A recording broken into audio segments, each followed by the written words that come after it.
Hey everyone, you're listening to the TEN7 Podcast, where we get together every fortnight to talk about technology, business, and the humans in it. I'm your host, Ivan Stegic, and in this episode of the podcast, I'm at DrupalCon Nashville 2018, and I'm sitting down with Chris Weber, also known as Cosmic Dreams, on Drupal.org, and he's a software engineer at the Nerdery in Minneapolis. Chris, welcome to the podcast. Hey, thanks, Ivan. It's nice to see you here. It's great in Nashville, isn't it? I know. This is my first time in Nashville, and I've been, unlike other cons, I've been trying to go to the local restaurants. Been trying to get out and see the city some. It's really great. The atmosphere downtown's really great. I agree. I had some hot chicken yesterday. How hot was yours? Well, there were 5 levels. It was mild, medium, hot, dang hot. Yep. And shut the cluck up. I knew that the people had told me that last one was just going to kill you. Yeah. So I took the middle of the road. I did too, and it was hot. It was, I like spicy, but that was hot. I like to tell a story of I had a buddy in college that when he got into trouble with his parents, they would just feed him peppers. So he built up a resistance over time. So, what did you have with your hot chicken, if I may ask? What sides? Creamy coleslaw. I had that too. Gotta have that release. Exactly. That mac and cheese looked very interesting. So I just same thing. Yeah. I couldn't tell by the time I took a couple of bites of the chicken, but I thought the mac and cheese was kind of spicy too. I agree. And you went to Hattie B's, right? Hattie B's. I went there as well, yeah. And the line when I went for lunch was an hour to get in. Our line wasn't like an hour, but it did feel like a half an hour. Well, we came kind of for dinner. Okay. Yeah. And the first taxi driver that I ran into in Nashville recommended Hattie B's, and everyone recommended Hattie B's. Every driver that I went to, so I gotta go. That's interesting because my Lyft driver also recommended Hattie B's, and Lex, who was on the podcast last week, also had his driver recommend Hattie B's. So I think there must Hattie B's might be... It's a thing. It's a thing. You got to do it. You go to Nashville, go to Hattie B's. One more question about the hot chicken. I wasn't sure if I was supposed to eat the bread underneath. You're supposed to eat the bread. You are? Okay, so You haven't eaten a full meal unless you eat the bread. So I ate half of it. Well, it's fine. Okay. At a certain point, you're full and you're just trying to push more in. Yeah. But the spices all accumulate in the bread. And actually, I was expecting, eating the chicken, blowing my mind, eat the bread, and then I'm just done. Just go to bed. But it wasn't all that bad. So the chicken was good. How was Con? Con was great this year. Yeah, I've been one to, try to go to the BOFs. But this year I was there really are some compelling sessions that I just want to see. And then usually after the con is over, I have a YouTube viewing party. Do you really? All the videos get on YouTube, so and I don't have to worry about this anxiety that I feel that I'm missing something because I could just go see the videos later. Kevin does a great job of recording all of those sessions. It's just incredible. Yeah, Kevin's the man. He's the man. Are the BOFs recorded? BOFs are not recorded. Okay. So that's the reason to go to the BOFs. To the BOFs. But I actually had my own BOF this year. You did? What was it? The Web Components Summit. Of course it was. And tell people what Web Components is in case they don't know. Web Components are a series of HTML standards, and it's kind of been this thing that I've been following for a long time, and it gets kind of misunderstood. The way that I best understand it right now is that there are 2 standards that browsers are in the process of completely implementing. One is custom elements, the ability to bundle up a set of HTML, JavaScript, and CSS into a standalone HTML component that you can just drop in anywhere. But, all that defines how that component looks and behaves. And the other one is Shadow DOM, which provides an effective sandbox for your component so that everything that's going on in your web page doesn't bleed into the component and everything that's going on in the component doesn't bleed out. Now, when I was doing my prep work for this podcast, I did Google Chris Weber components, and I saw a reference back to 2013. Uh-huh. So it's been at least 5 years that this has been in the pipeline, hasn't it? Do you feel like it's matured? Like it's something Yeah. It's kind of went through its early phases of, they at the Dries note or somewhere they showed the graph of the hype curve. Yes, I've seen the hype curve. The peak's really high, and then there's the trough of disillusionment. Yes, and then it kind of goes up, and then there's a steady. Right. So where are we right now? Well, we certainly went through the trough of disillusionment. What's interesting is that at Google I/O, upcoming in a couple of weeks, maybe like next month, they're going to have a reveal of Polymer 3, which is supposed to be like, this is what steady state looks like. This is what normal looks like, instead of the, whiz-bang new thing, and disillusionment. You're so disorganized and you keep changing stuff. You're breaking all the things all the time. You refer to it as Polymer. Well, Polymer is Google's attempt. Oh, I see. To demonstrate what developing with web components look like. But yeah, see, this is the part of the confusion, because a lot of people identify Polymer as the standard bearer of web components, but it really isn't. The web components aren't supposed to be this platform, this framework, this complicated thing. It's just supposed to be a set of HTML standards like Ajax. Like Ajax. Got it. So you mentioned Google I/O. Yeah. I've been to about 3 or 4 of those conferences very early on when it was just starting out. You didn't have to mortgage your house in order to go? Exactly. When you didn't have to mortgage your house, and when tickets were actually available. That's awesome. And I used to love going to that con. The swag was great. Oh, yeah. The people were interesting. It was Google's first attempt at getting into kind of the developer community. Yeah. Have you been to any recent I/O cons? I'm assuming I've only had the opportunity to go one time, and that's when my buddy was a Google user group organizer.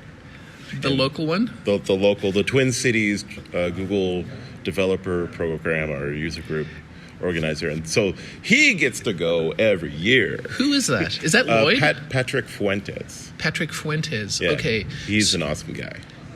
He's very involved in Android. And he's just a great human being to talk to. He's just very generous and kind and thoughtful. And I'll connect with him and get him on the podcast. You might not know, the original founders of the Twin Cities Google, it's called the GDG, Google Developer Group right now, but it wasn't called that. It was called the Twin Cities User Group, Google User Group. I think it was TCGUG, Google User Group. Lloyd Cledwin and I are the original founders of that group. Wow. And we used to have meetings in the TEN7 offices on 3rd Avenue South in Minneapolis. And then I kind of stepped away because I got involved with TEN7 and Drupal a whole lot more, and I decided I'd rather spend time with Drupal than Google. But that's why I used to go to the I/O conference. Awesome. Yeah. So the question about I/O was actually supposed to be a lead-in to the question of why you choose to come to the DrupalCon every year. Oh, yeah. Well, at this point in my career, I never want to miss a DrupalCon. There's just so much energy here. But I first started going to DrupalCon because I kind of felt like I'm a developer working on Drupal professionally, but I'm the only person I know that does this, and this was about the time that I started discovering that the Twin Cities had a Drupal user group, and that in the small collection of people in the Twin Cities that does that looked like a really awesome way to participate and finally talk to somebody else that does the thing that I'm doing. Yeah. I don't have to feel like I'm alone in the middle of a wilderness. And then I keep following, I kept on following Drupal.org and the news channel, and everyone's excitement building up and plans being made and agendas being set. And it's like, you know what? I have no reason to participate in any of that, but I just want to be around. I just want to be a fly on the wall while people are talking about things. Absorb as maybe much I'll as you learn can. through osmosis, something more than what I currently know. Because, we were talking today, and you were saying that let's just talk about how we started. Yeah, how did you come to Drupal? I wanted to build a website for my college buddies. Okay. We wanted to. It was a forum. We wanted a forum. We could just sit there and talk about things, just joke around. But we didn't want it indexed by Google, because a buddy of mine had created like a little blog or something like that, and it was indexed by Google. And he went to a job interview, and they were asking him about it. So it's like, let's do this a little smarter. What year was that? Must have been either still in college or just out, maybe 2004. 2004? Yeah. And so you chose Drupal because you wanted to build something. Well, I originally did not choose Google. Oh. I was trying to find something. I was a computer science student, and I was just trying to find something. What could I tinker with? What could I do? My program was very theoretical, mathematics-based, very little real-world application. So I had to go out and find a real-world application to get that itch satisfied. So I've tried things like, I tried working with Post-Nuke. I remember that. I tried movable type. MT, yep. Yeah, and some of those things just, it didn't just feel right. And I tried to go deep in other communities, and I just got the common response I got whenever I asked my questions, because I asked tons of questions, was read the manual, noob. Yeah. And I'm like, okay. RTFM, is this just what I have to endure? And then maybe one day I'll be the one telling someone, I don't ever want to be that person that tells another person, read the manual, and don't talk to me. Right. So this wasn't a good fit. And then I found Drupal, and I went on to the support forums, the much... the issue queue? Not even the issue queue. You go to there's a forum on Drupal.org. Yes. And you can ask your questions there. And I got a lot of great responses. And people weren't jerks to me. And then I was like, okay, well, maybe I'll keep with this. And I was able to tinker with things on my own, learn things. Didn't really dive into code for like years, just trying to be a good chef by grabbing modules off the shelf and figuring out, if I mix this thing with that thing, can I make a better thing? Yeah. So I was just a site builder forever. Just a site builder. Quotation marks. There are levels to this, right? Of course. But sooner or later, I got to my friends asking me to add some feature, and I'm going to have to, maybe I'll have to alter a form in order to do that. And eventually, my buddy wanted to start up a business where he would do the design work and I would do the development. What was the name of the business? Kookie Kid. Is that with an I or a Y? All K's. Capital K. Kookie. And we did that for a couple of years. It was really great. So that was your first professional use of Drupal in a business? Wow. What version do you remember? That must have been 5. 5? Or 6. Yeah. Probably 6. Yeah, probably 6. And we had to build out like event registration websites, some markety kind of landing page like sites. There was one site we built for a person who was on The Biggest Loser. Really? To advertise his workout spa.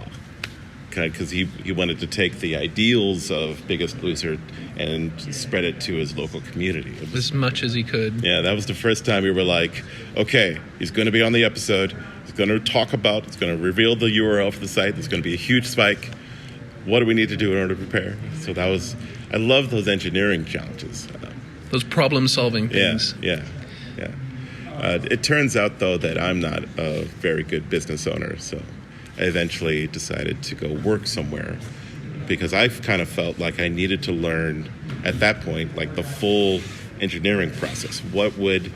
How far could I advance my skills if I could only just focus on the technical problems? And what would it be like if I finally could work with someone else that was also programming? And you've been able to achieve that in your career, certainly. Your work at the Nerdery and in the community is, it's amazing. Yeah. So you've been with Drupal now for about 13 years. It's a long time. What has surprised you the most about Drupal in the last 13 years? Surprised me the most. Well, maybe, at this point in my life, it's like watching a movie. You don't want to be hypercritical of it while you're watching it, because you just want to let the story play out. I try to be resilient enough so that nothing really surprises me.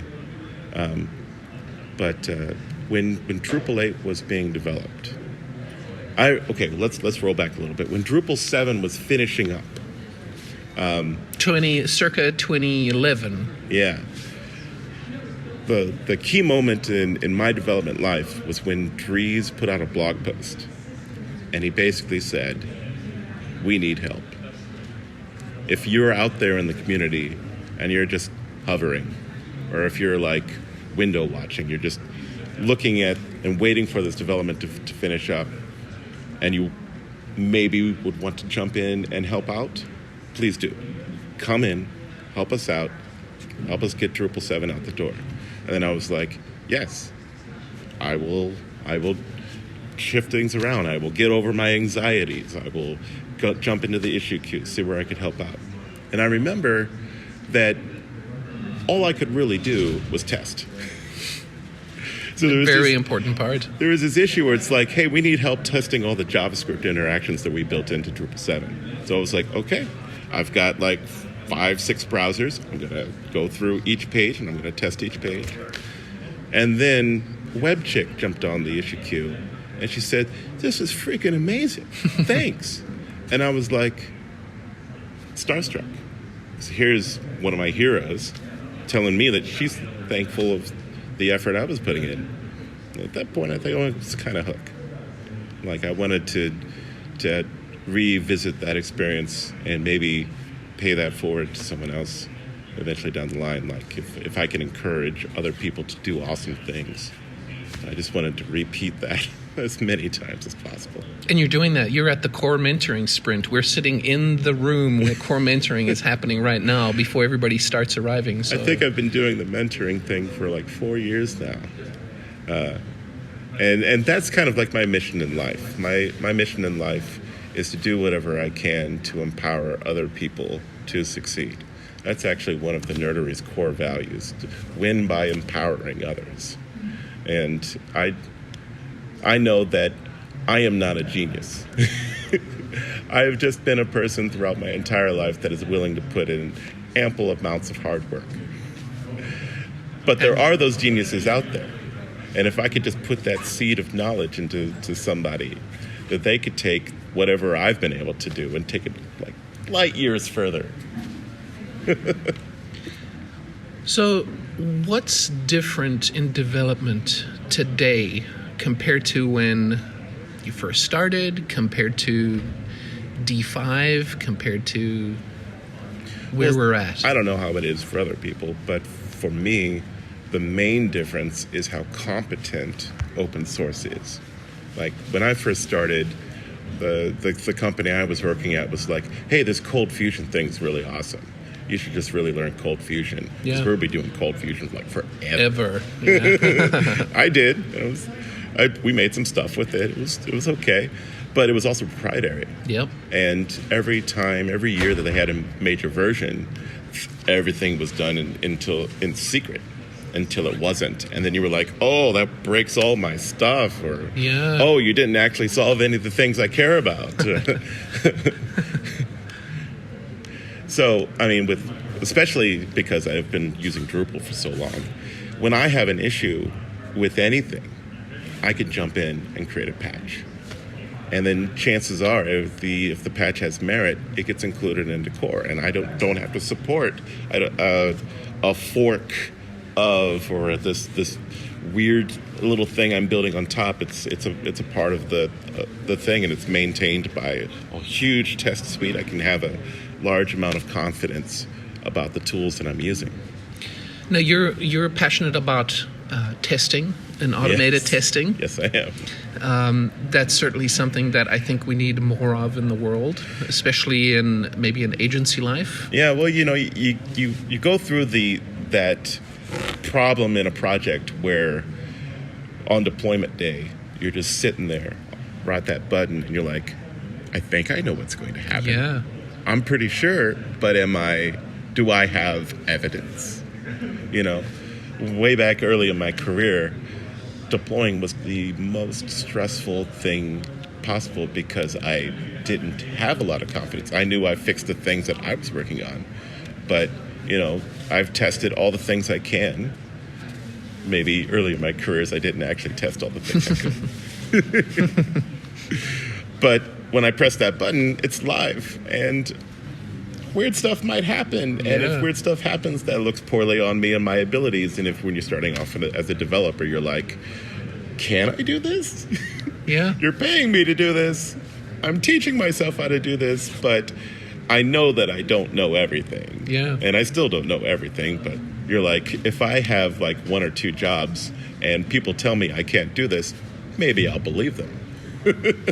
And maybe I'll just go be a car mechanic or something like that. Do you have a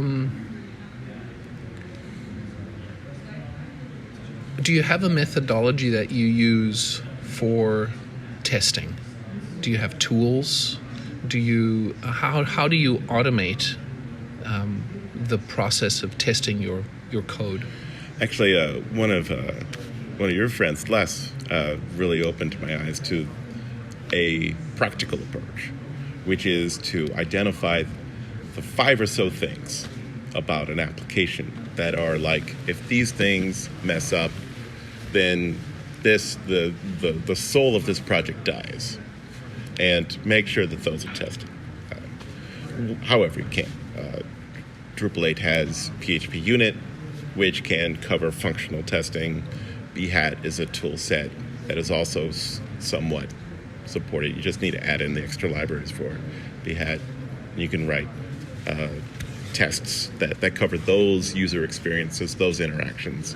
In the past, it was just straight up the Selenium client where they would record things, and you could just rerun that as a macro. Exactly. And I think BHAT integrates with Selenium as well now. Yeah. Yeah, we called those 4 or 5 top things critical paths at TEN7. And it's something we've always wanted to try to implement for a client, but have never really been able to get there. Yeah. So it's certainly a work in progress. It's I had a client, I think like 3 years ago, and we were pitching the idea of having automated tests to them. And we actually try to break down some numbers. It's like, look, 1 test pass by 1 cute quality assurance engineer costs this. We're planning on doing a number of iterations of this code base. That's what the project was. If we have that QA engineer do a full test pass at each iteration, it's going to cost this over the cost of the project. You can't see your hands, but it's like the size of 4 of my heads.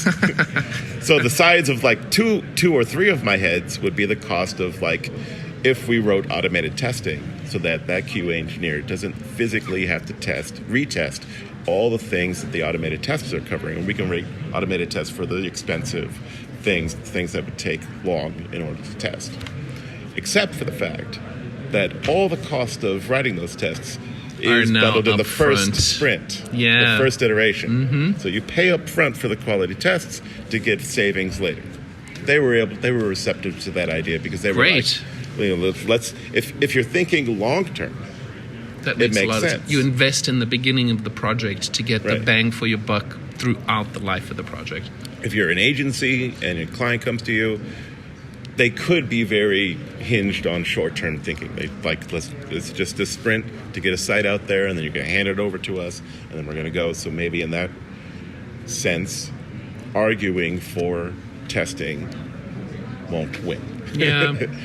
But what I'm trying to get to is the point in which I am so fluent with testing that I don't have to make that argument. Like, just testing is just a part of things, and natural. Maybe it's a little bit of overhead, but because we're so tight with testing, it's a minimal overhead. We're going to wrap up soon. But I do want to ask you about Google+. Oh, yeah. You're a Drupal guy in my mind. Yeah. And I know that you started the Google+ Drupal group. Is it called a group? Community. The Google+ Drupal community. Yeah. And when I started it, I called it the Drupal community on Google+. The Drupal community on Google+. Because someone has actually created a community before I did, and they just called it Drupal. And I was like, well, I don't want to do the thing where you name a thing and I name a thing, and then we have to fight about it and namespace. Conflict. Yeah. So I'll just call mine a little bit different. So when did you start that? Oh, right about the time the feature was released. And is it still in existence? It still exists, yeah. People use it? The very first thing I did when the feature rolled out was I got in touch with all of the other people that had created communities on Google Plus for Drupal. And I said, hey, you're doing your thing, I'm doing my thing. Let's just work together. I'll give you full administrative rights of this one, but this will be a much better thing if we could just consolidate. And work in one. That worked out really well. We quickly got up to about 15,000 users, and I found out that once you get that many users, not 1,500 users, when you get to that number of users, you can't change your name. You can't. So wow. Later, when we consolidated, I could not consolidate the name. I couldn't change it back to just Drupal. Yeah. And now we're at 11,000 users. How? Wow. 11,000 users. Jeez. So the users that are in Google+, those 11,000 users, some of them are active, some of them aren't. What are they getting from that community, from that forum, that they aren't getting on D.O, or that they're not getting in IRC, or they're not getting in Slack? Or is there a lot of repetition? Like, what's the value of that Google Plus community? There's a little repetition. The posts are visually different because of the way that they're able to combine pictures and videos and text and stuff like that. And over the time, the main reason why I created that was because of that feeling I felt when I was all by myself and there was no one I could talk to that also did Drupal. I could just, I wanted to have a place where other people who were just on their own could find a community of people to talk about Drupal. So kind of like an online Drupal user group. So yet another channel that makes people that might be more comfortable in Google Plus accessible. The philosophy was, that's wonderful. If people use Google Plus, why not have a place they can just chill and talk about Drupal? I love it. Yeah. Was there ever a Google Wave Drupal thing? Well, Google Wave was never officially a thing. That's true. But I was ready. I was there too. Wave was a really interesting unicorn, wasn't it? And we'll never see anything like it again. I don't think they had huge plans. Probably those plans killed it. Probably, but they used some of the technology in other parts of their suite of products. So Google the Docs, operational transform that and you Google, see in Google Docs and stuff like that. That benefited incredibly, didn't it? Yeah. Thank you so much for spending the time with me. Thank you, Ivan. And I just want to add that of the Twin Cities Drupal community, it's people like you that highlight how open and friendly Drupal is. It's a kind of a very challenging thing if someone has that experience of a development community that has been really rude to them, to give another community a chance. And, at the first sign of this may not be a good thing, people might be rude, that person like me would just run. Oh, no, I'm not going to do that again. But it's meeting people like you and people like Joe and Tim and other people in the Twin Cities that made me feel safe to participate, and I want to thank you. Thank you. You're welcome. And thank you for doing everything you do. It's important to not lose sight of the fact that we're all human and that we all have our own thing going on, and as welcoming as we can be to everyone is kind of what we should be doing. So thank you for doing everything you do. Now, you're Cosmic Dreams on Drupal.org, but you're not Cosmic Dreams on Twitter. Well, someone already had it. So you're Chris_M_Weber on Twitter. You've been listening to the TEN7 Podcast. Find us online on TEN7.com/podcast. And if you have a second, do send us a message. We love hearing from you. Our email address is podcast@TEN7.com. Until next time, this is Ivan Stegic. Thank you for listening.